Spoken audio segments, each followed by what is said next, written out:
Welcome along. Britain could be forced to take in almost 2 million Palestinian so-called asylum seekers. An absolutely unbelievable asylum decision could set a precedent that any Palestinian with an Israeli passport can come to Britain and claim asylum. The case centres around a man who goes by the name of Hassan, not his real name, who came to the UK, took part in pro-Palestine marches and then claimed his activism would have made him a target in Israel. And the Home Office just caved in. They accepted that Israel could be considered an apartheid regime. So what's to stop the 1.6 million or so Palestinians with Israeli passports simply getting on a plane to Britain and claiming the same thing? They might even be able to find a good lawyer, like this guy. Frank McGuinness, he represented Hassan. Let's have a little look at this guy, shall we? On October the 7th, the day of the Hamas terror attack, he tweeted, "Victory to the intifada." He was reported to the Bar Standards Board and the tweets were sent to counter-terror police. He works for Garden Court Chambers, apparently, but they have refused to investigate him over the tweet because they only look at complaints about quality of service. But they did investigate Alison Bailey because she said she didn't want the Chambers to become a Stonewall diversity champion. They eventually paid her £20,000 in compensation after a tribunal decided that she'd been victimised for her women's rights beliefs. But they won't investigate the man who appeared to be glorifying the horrific events of October the 7th. McGuinness has also previously been reported to the BSB by the Campaign Against Anti-Semitism after this tweet in December 2020. Zionism is a kind of racism. It is essentially colonial. It has manifested in an apartheid regime calling itself the Jewish state that dominates non-Jews and particularly Palestinians. That complaint was rejected. We wanted to know a little bit more about Mr. McGuinness, so we asked him directly. Does he condemn the killings on October the 7th? Does he consider Hamas to be a terrorist organisation? Does he believe that Israel has a right to exist?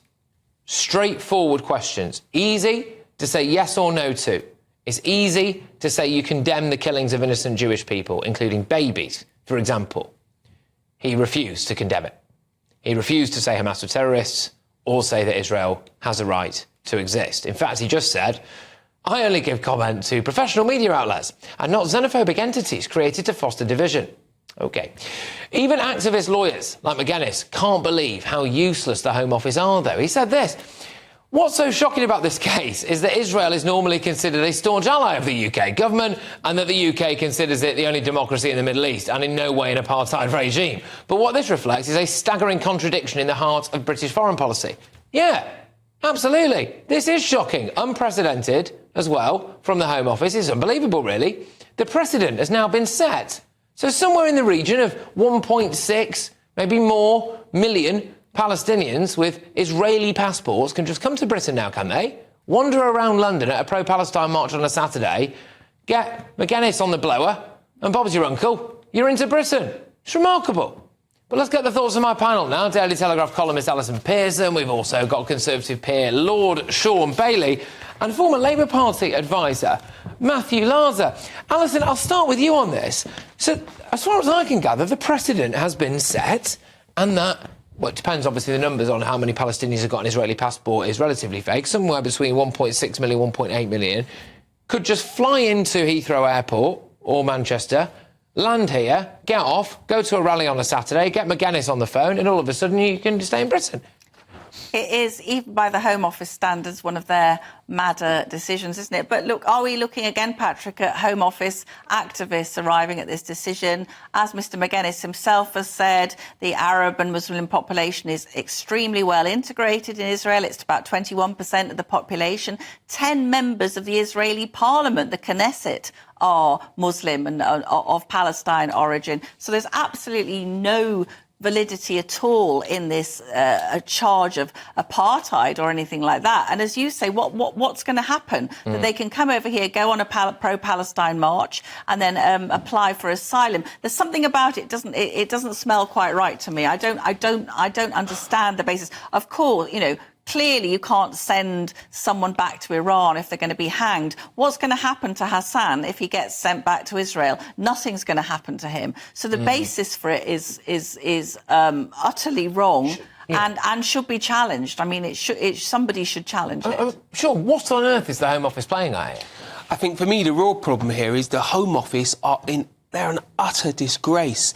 The fact that we have Israel as one of our allies, but then they can make this decision, that shouldn't be someone's opinion. Either the government change it or they act on what is the official position. But this just leads to British people simply not trusting the system. And I really do think the minister involved should look and challenge. Look, he might challenge it and be happy with it, but it needs to be challenged. And it's not about this individual. It's actually about this country. It's about people being able to trust the system. Somebody should have a deeper look into this, because of course if it is activism in the civil service, of which there has been too much, somebody needs to take charge. This lawyer, right, absolutely couldn't believe his luck. He's not even particularly trying to hide it, OK? So anyone who tweets on October the 7th, the day of this Hamas terror attack, victory to the intifada, is a special kind of person, OK? He then goes on to represent this individual, and the Home Office caves in, and wallop, all of a sudden, Israel's got the potential to be an apartheid state, and it appears that this is now rolling the wicket for any Palestinian with an Israeli passport to come and live in Britain, Matthew. Yeah, I mean, it seems an extraordinary decision. I mean, look, the asylum system is there for a purpose, and it's to allow people who need to seek asylum and who need protection from persecution from around the world. And what I worry about is that system is brought into disrepute when seemingly absurd decisions like this are taken, which therefore get the public's back up and support for the very necessary asylum system collapses. So the system's a complete mess. And look, it's extraordinary there, the tales that his chambers, the lawyers' chambers, the barristers' chambers, it was the same chambers that had the Alison Bailey case. I mean, it seems to me that there's a case to be answered about those tweets, because you wouldn't feel comfortable if you were a Jewish client of his. So, therefore, they should be investigated. But we must protect the asylum system. It is necessary, but we can't have nonsense like this. I mean, the idea that this guy's going to go back to Israel and is going to be kind of beaten up. Israel's got quite a lot on at the moment, hasn't it? It's quite busy. It's quite tied up. And in that lot, and there's a proper legal system, like he said, and it's the only democracy in the Middle East. And what's interesting as well, there's a lot of Israeli people who are pro-Palestine, who see themselves as Jewish and are pro-Palestine. Yeah, absolutely. I mean, at the moment, the Netanyahu government is incredibly unpopular with Israelis. I mean, it's not just that there were Arab members of the Knesset. There were two different sets of Arab parties with two different things. There's decent competition in democracy. But we now see, it appears, Alison, the Home Office contravening government policy. Yes. The government does not in any way, shape or form consider Israel to be an apartheid regime. People who are making decisions at the Home Office on asylum claims potentially do. Neither does any political party in House of Commons. Yes. Well, I think, as Sean said, we've seen evidence that the Home Office is a law unto itself. It just goes rogue. We've got to split it up. It's really, really troubling that these people are making these terrible decisions. And can I just say, on October the 7th, many of the Arabs and Muslims who have made Israel their home, they were prominent in defending people. They were among the dead. Many peace activists, many tales of heroism from Muslims and Palestinians resident in Israel who stood up for their home. So the idea that Palestinians going back there would be persecuted by Israel is just completely wrong. It's a wicked thing to claim. I just want to focus one more time on the Home Office.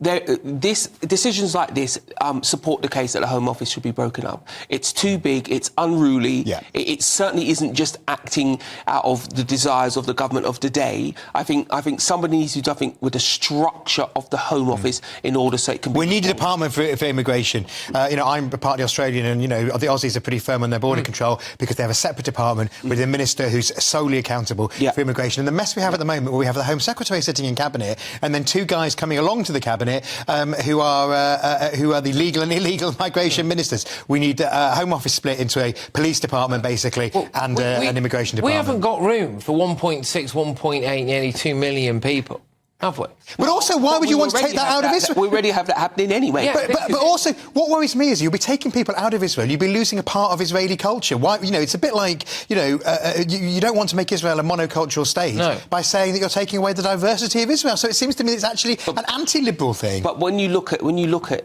immigration in this country and you separate out immigration, economic and asylum seekers, many people in politics make a proud boast of the fact that we take thousands of the best people from other places in the world, we ought to look at that statement, because we are crippling many places in the world by taking their best. So the boast that we staff our NHS and other parts of our economy with these people actually needs to be looked at. At somebody else's expense. But exactly. Well, also remember, Patrick, it was only a few weeks ago that it was the Home Office that was holding World Hijab Day. Yeah. You know, and Whilst Abdulaziz was on the run, was on the run, exactly. Yeah. And you think, well, we can see where some of their sympathies lie. So again, there's a very troubling sense that there's favouritism. The Home Office is doing two quite interesting things at the moment. So it appears, again, I'll say appears, and I'll get a comment from the Home Office in a minute, but that they may well have set a precedent now that anyone who's Palestinian with an Israeli passport, of which there are around 1.6, 1.8 million people, could now come to Britain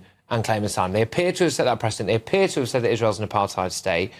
They also appear to keep offering people asylum from Rwanda. And I just wonder if now we just clearly have the Home Office or staff in the Home Office actively working against any of the government's priorities. This is slightly tangential, but today when Michael Gove made the announcement about what's extremism, etc., and lots of people said this is nonsense, we don't need it. Actually, one of the places in this country that does need it is a civil service. And part of that announcement was to say, we are saying that certain organisations will not be able to, A, apply for government money, and B, turn up in the office of ministers. I actually think is quite important, because lots of the rules that we've had and lots of the directives we've had from government have actually been written by outside organisations, and I think that needs to be challenged and slightly. the Home Office has a track record of turfing out Home Secretaries like Priti Patel, Suella Braverman and so on.